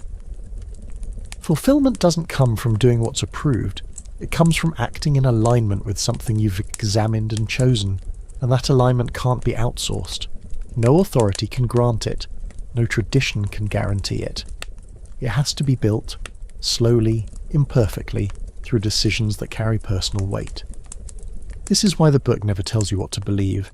It treats belief itself as secondary. What matters is orientation. Are your values oriented toward expansion or contraction, toward engagement or avoidance, toward creation or protection? Those orientations show up everywhere, in how you speak, in what you tolerate, in what you postpone, in what you repeatedly explain away. The book's final effect isn't inspiration, it's exposure. After reading it becomes harder to hide behind moral language when you're afraid, harder to call withdrawal wisdom, harder to mistake endurance for purpose. You start noticing when your values are helping you face life, and when they're helping you avoid it. That awareness isn't pleasant, but it's precise. And precision changes behaviour. You may not overhaul your life overnight. The book doesn't expect that. What it changes is your tolerance for self-deception. Once you've seen how values are shaped, how morality can mask fear, how comfort can masquerade as insight, it becomes harder to unsee it. Small choices begin to matter more. Not because they're morally right or wrong, but because they signal direction, toward engagement or retreat, toward honesty or convenience, toward growth or preservation. The book leaves you with no conclusion because conclusions invite rest, and rest, when taken too seriously, turns into stagnation. Instead, it leaves you with tension, a productive tension between who you are and who you might become, between the values you inherited and the ones you're capable of creating, between the life that feels safe and the life that feels fully inhabited. That tension doesn't resolve, it guides. If you listen to it, it sharpens attention. It makes you question familiar explanations. It nudges you toward actions that feel slightly uncomfortable but deeply aligned. And if you ignore it, life still goes on, smoothly, quietly, respectably, but thinner. The book doesn't threaten you with a regret. It doesn't promise reward. It simply makes one thing difficult to avoid seeing, that every day, whether you notice or not, you're choosing a stance toward life, a stance of reaction or creation, of inheritance or authorship, of comfort or engagement. Those choices don't announce themselves. They hide in habits, in justifications, in what you repeatedly delay. Once you become aware of them, you don't become free in a dramatic sense. You become responsible, and responsibility, as the book has shown again and again, isn't light word, but it's grounding. It gives your life texture, direction, coherence. And that coherence, not happiness, not certainty, not approval, is what remains when illusions fall away. A life that makes sense to you, even when it's difficult, even when it's misunderstood, even when it offers no guarantees. That's where the book leaves you, not with answers, but with yourself.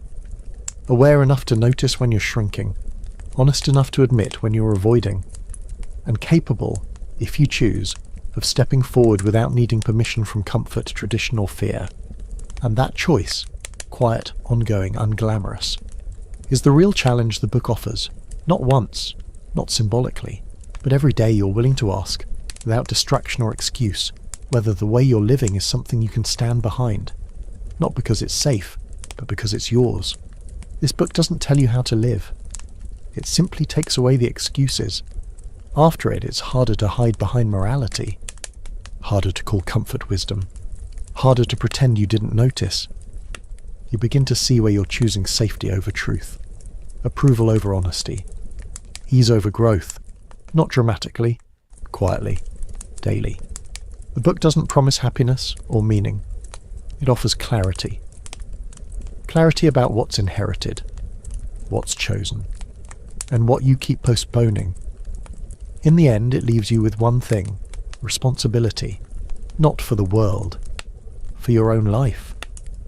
And whether you change anything or not, that choice has always been yours.